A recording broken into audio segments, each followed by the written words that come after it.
I'm John Dixon, and we're here in Seoul today, and I'm very excited to introduce to you Ambassador Enksaikan from Mongolia. And Ambassador, could you say a few words and give us a little background? Thank you very much, John, for the invitation.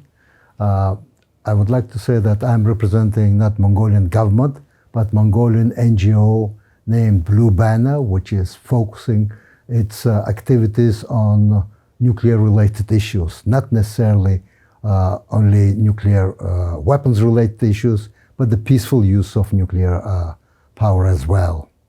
So I'm chairman of this organization, and I've been working with GPF for a couple of years, and I believe that I'm almost part of the family of GPF. Thank you.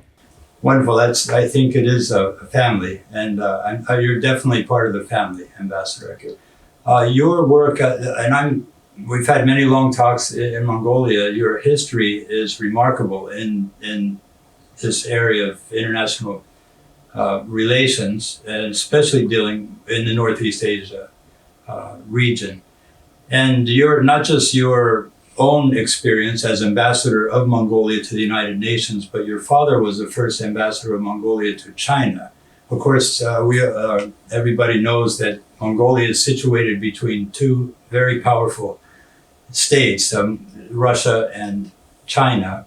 So could you give us a little background, maybe the history of how Mongolia has been working that relationship, what you did then at the United Nations, and then we'll come forward and how that can inform what policymakers are working toward on the peninsula here for peace building. Thank you much. I will not go deep into history. I think people know quite well about the Huns that conquered part of Europe, Genghis Khan and his history. And then after that, not much material was published about what happened then. After the disintegration of the Mongol Empire, Russia and China began expanding.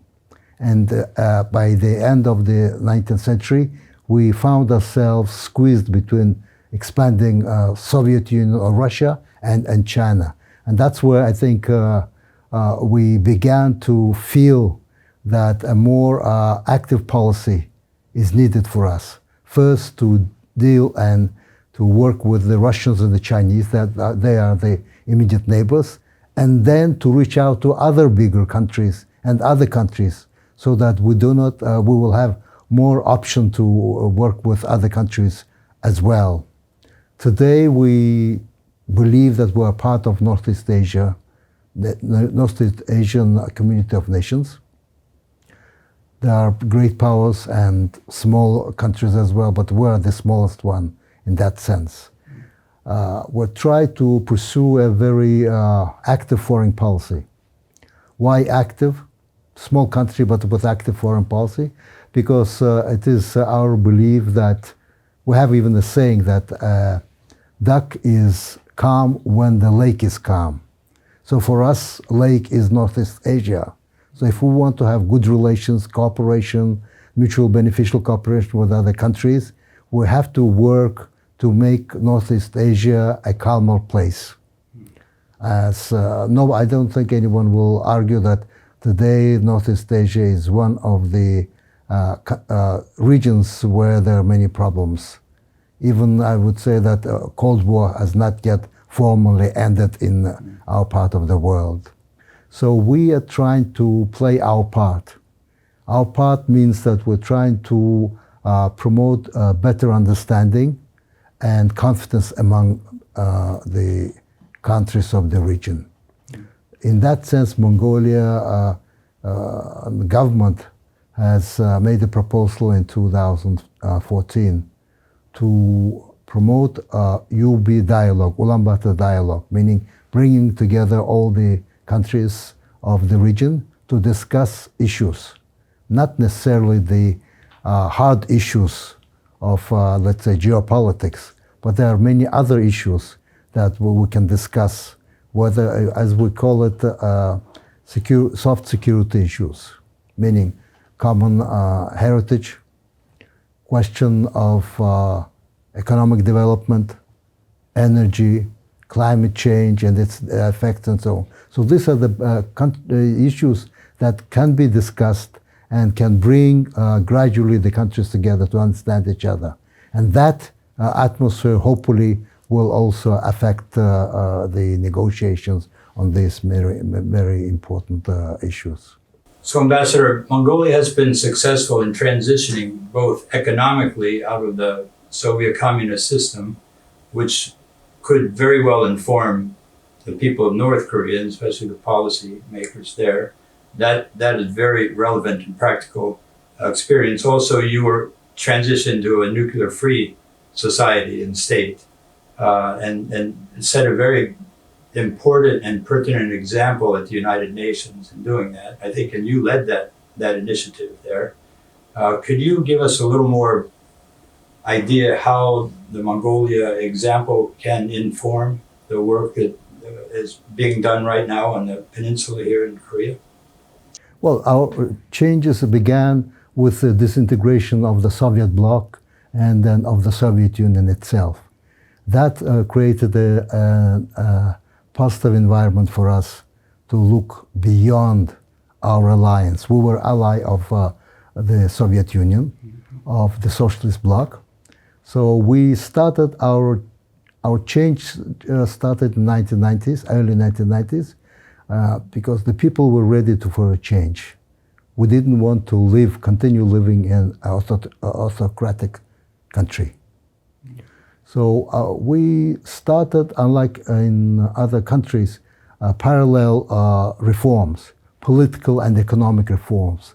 We believe that political and economic reforms should go hand in hand, one supporting the other and so on and so forth. And we were quite, I think, successful in that sense.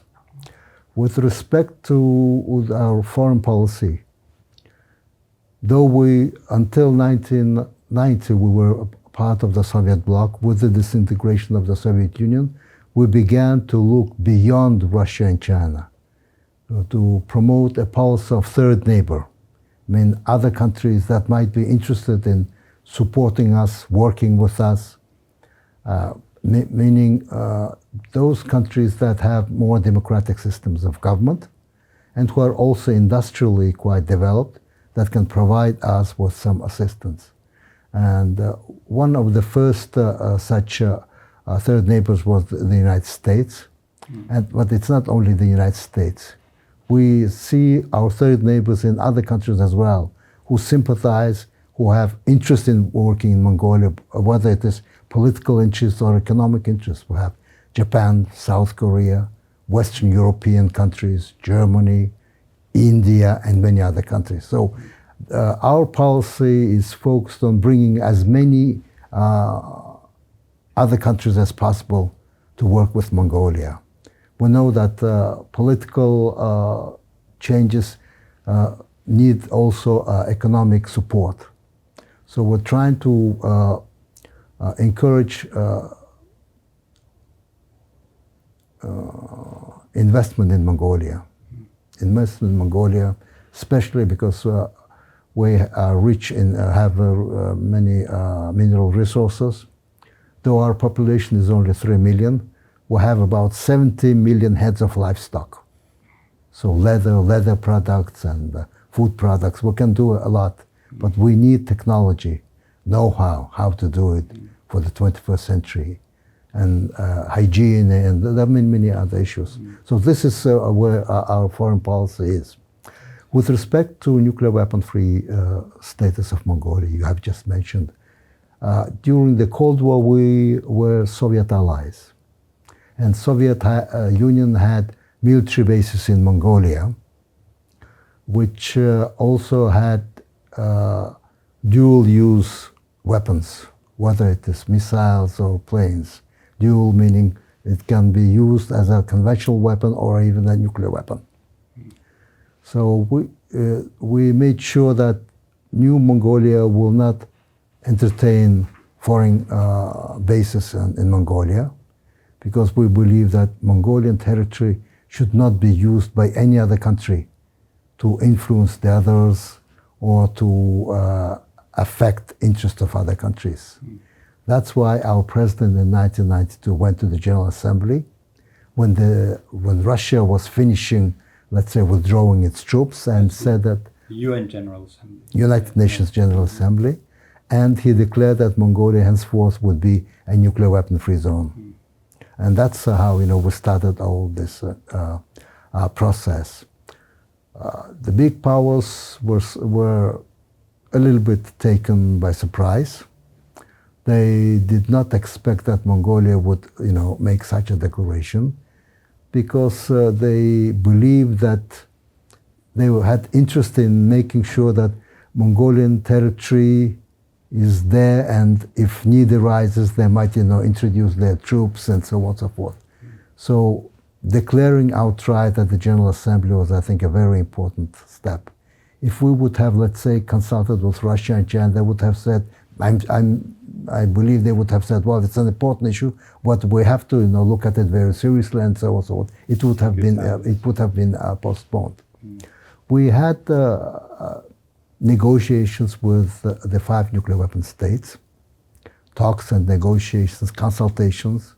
First, they wanted to know what was our main objective.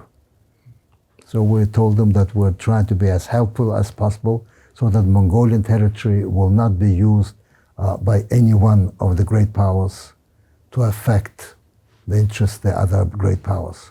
They understood. But they also had the problem of accepting Mongolia as a nuclear weapon-free zone. Then there might be some other countries, let's say, I don't know, Afghanistan or Nepal or some island countries might also want to become a nuclear weapon-free zone and require security assurances from the nuclear weapon states. And they were not very happy with that. So in the end, after negotiations, we have come to an agreement whereby the 5 nuclear weapon states have signed joint declaration. First, recognizing Mongolia as a non-nuclear weapon state and its policy.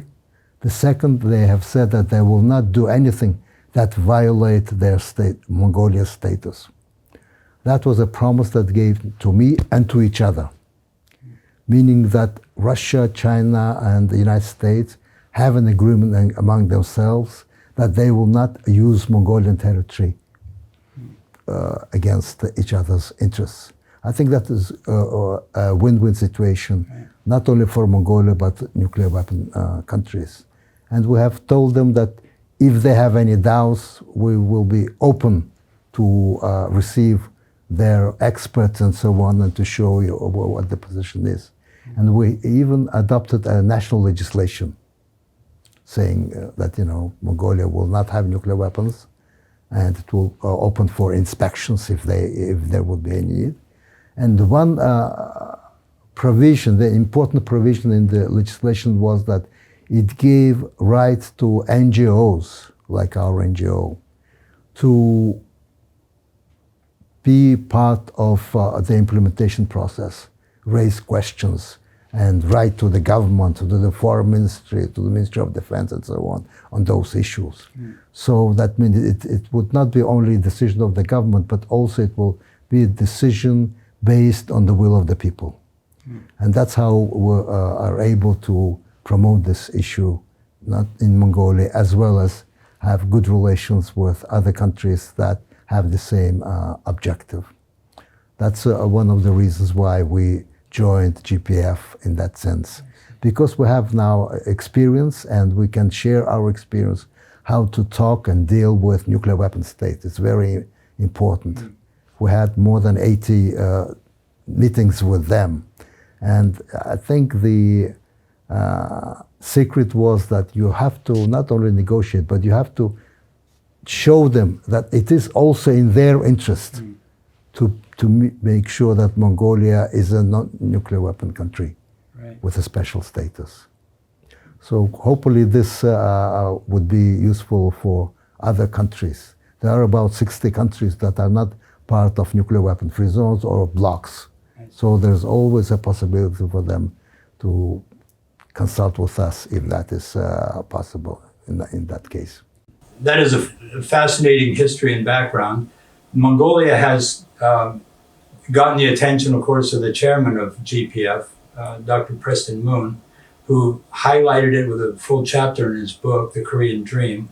And he's visited many, many times, as you know.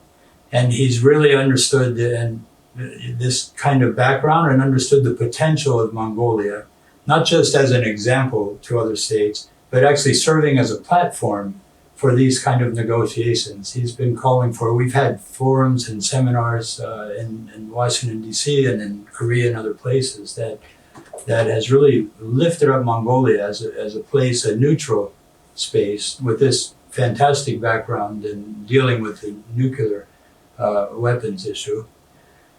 But really a country that has both a robust North Korean embassy and South Korean embassy and strong positive relations with both, and can really act as a neutral player in this negotiations. So, Mongolia always comes up when there's a discussion about the next summit, for example. How do you see Mongolia's role in this North-South Korea? And based on the background that you just shared, how do you see Mongolia's role in the North-South Korea resolution and eventual unification? I think the question is that we're trying to play a positive role. As I have already said, a duck is calm when the lake is calm. And of course, one of the turbulences in this area is the Korean Peninsula issue.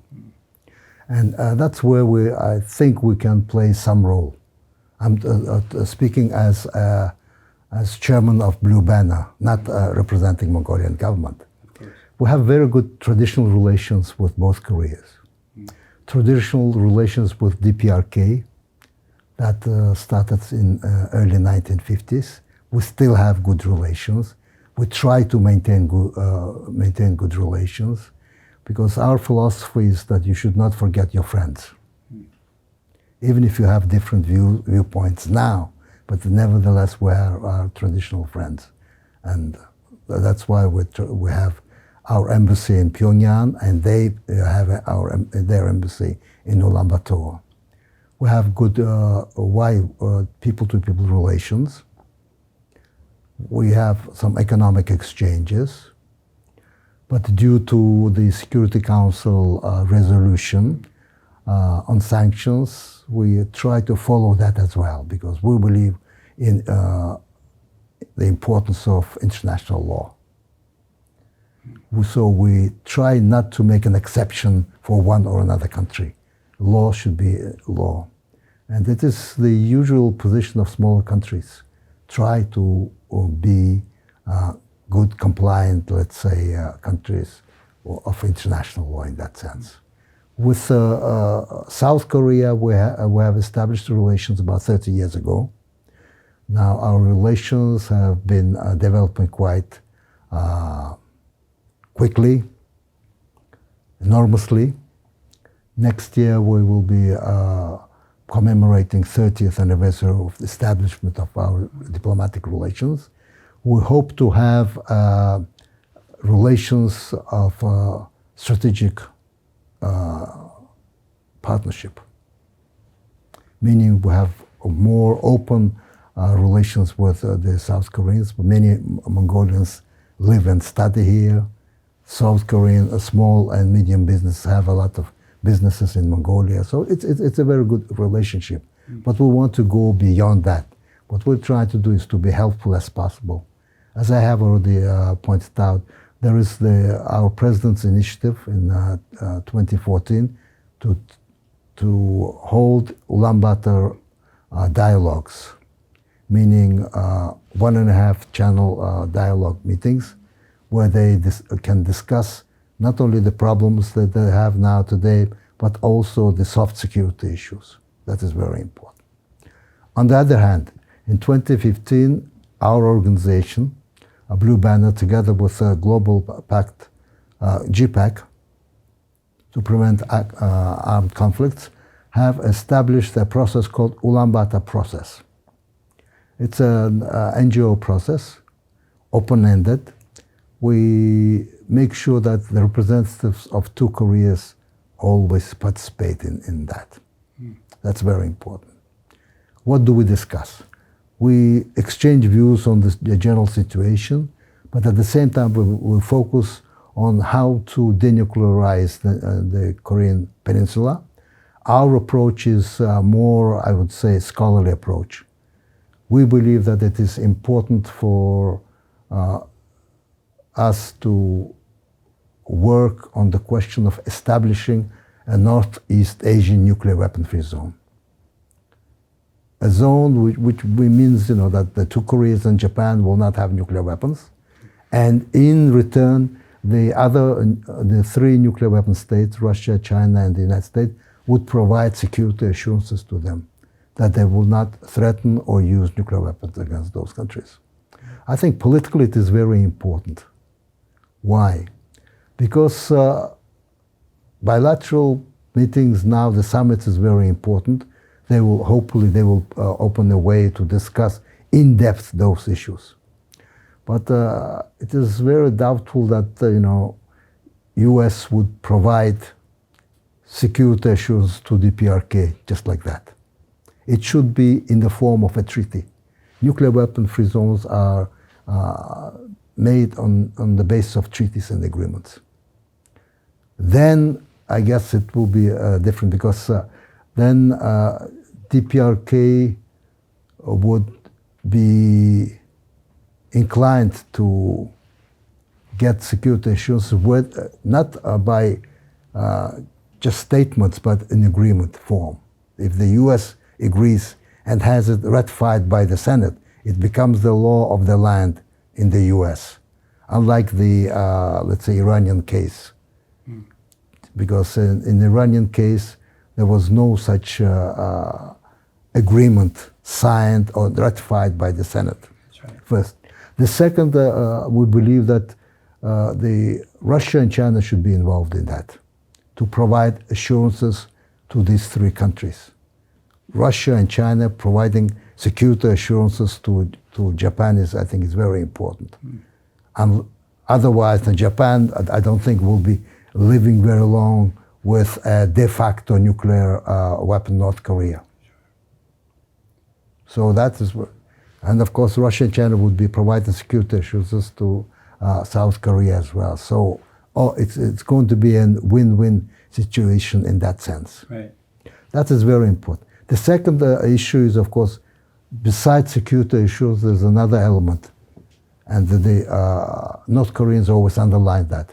That's economic assistance. We at the Blue Banner believe that there should be a mini Marshall Plan, in a way. Otherwise, just giving some things is not enough, I think. Marshall Plan has had a very large repercussions in Europe at that time. So, but I don't think that U.S. would be ready to provide a Marshall Plan to a country or a regime that they don't have same ideas on this issue. So involvement of Russia and China I think is very important. When it comes to a mini Marshall Plan, I think even Japan would be interested in doing its part. South Korea would be interested in doing.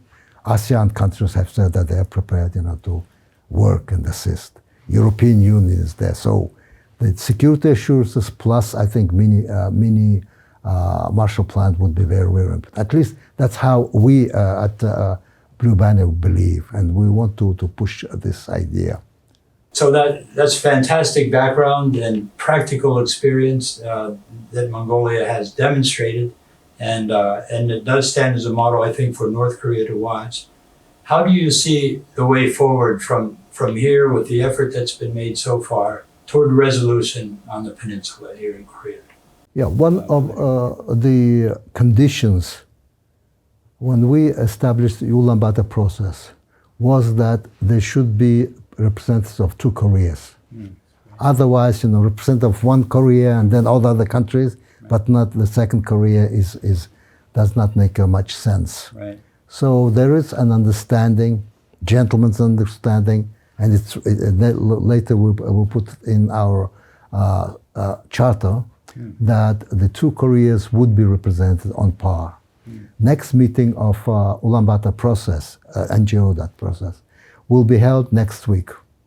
We're expecting 4 delegates from the PRK, Korean National Peace Committee, and 3 delegations from South Korea, PSB. So they have the chance to discuss issues, raise issues, and so on. And we make sure that if they need, they can meet together separately without us and so on. So we're trying to, I think, be as helpful as possible in that sense. And then hopefully there'll be just a delegation from unified Korea very soon. How are you optimistic about the potential of integration and unification of the peninsula? I'm optimistic in what sense? In the longer run. Because so far, I think the main important issue is to promoting mutual understanding of the two societies.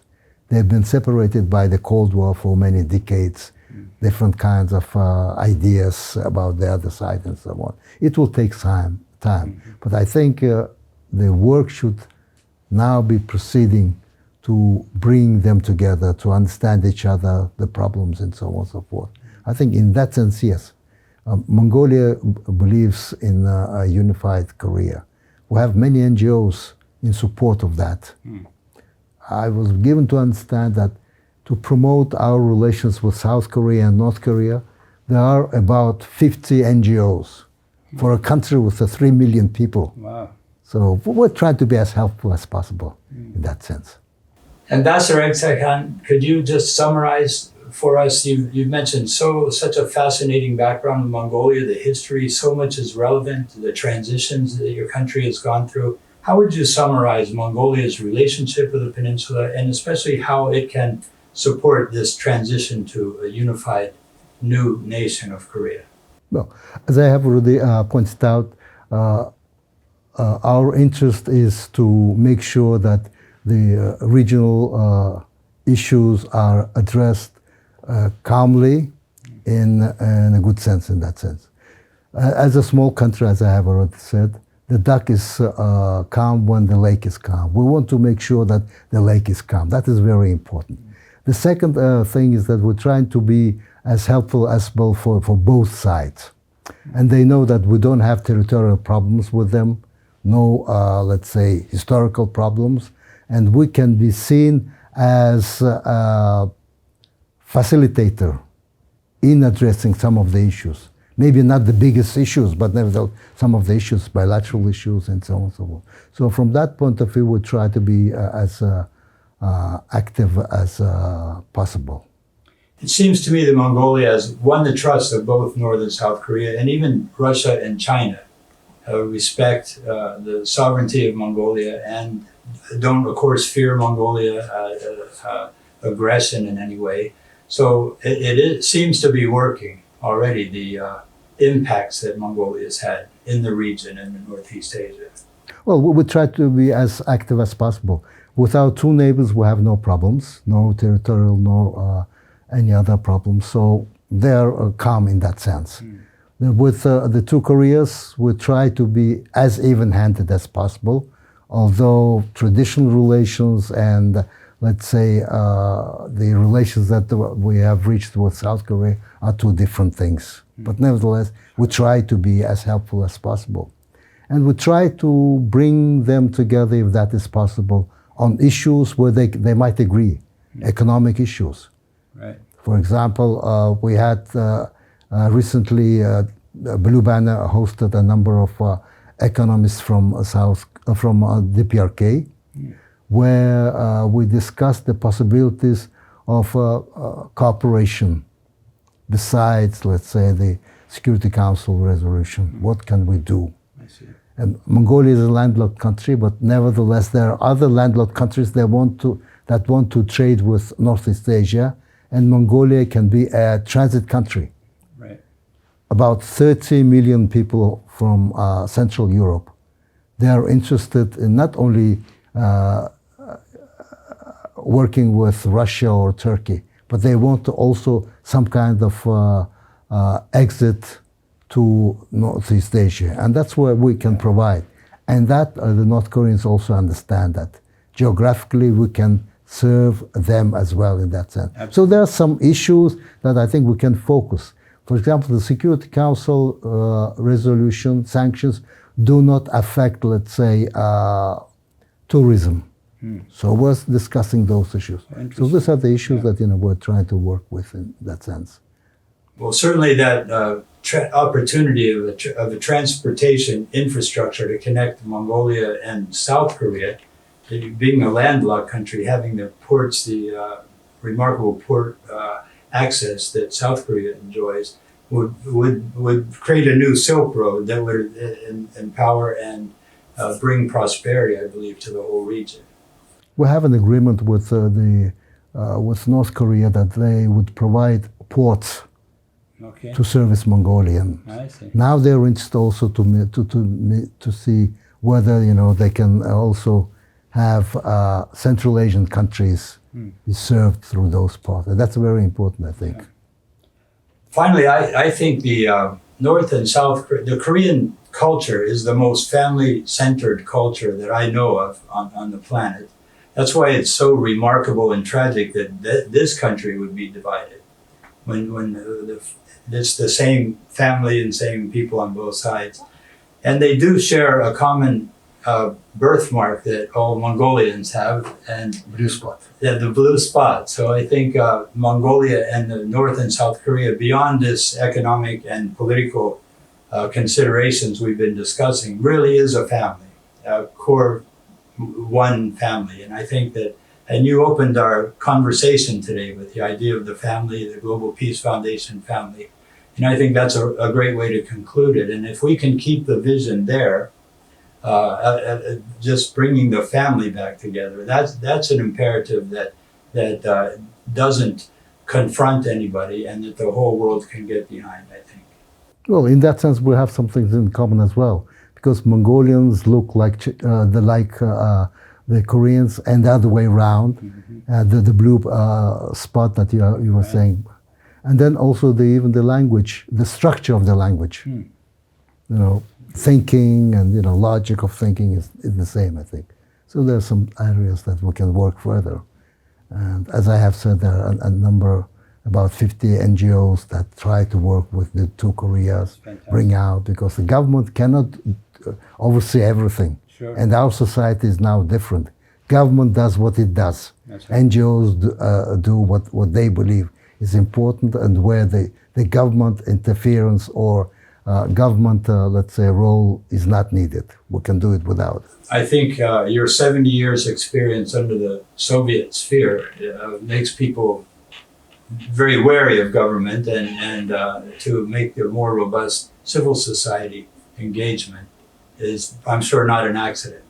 But in that way, it's another great opportunity and contribution you can make, and especially to share with North Korea. Civil society is a very important part now. Yeah. Especially including in that legislation on nuclear weapon-free status. Yes. Role of civil society, including Blue Band, is very important. For a country with 3 million people who have registered NGOs, about 15,000. Wow. Can you imagine? Amazing.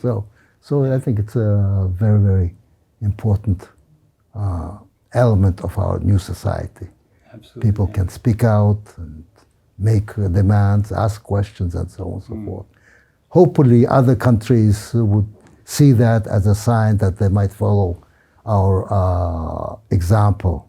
But we're not trying to tell any country follow Mongolia's example. Just learn from it, and that's it. Sure. And governments are going to maybe not want to wave that flag so much, but this interview is for the YouTube community, and that is civil society. And I think that your words have a direct impact on viewers that will get the opportunity to hear what you're sharing and become aware of the unique and important role of Mongolia in the whole Northeast Asia future, and especially the development toward peace and prosperity. This has been John Dixon with the Global Peace Foundation series. Thank you very much for watching, and thank you very much for sharing with us, Ambassador Enksaikan.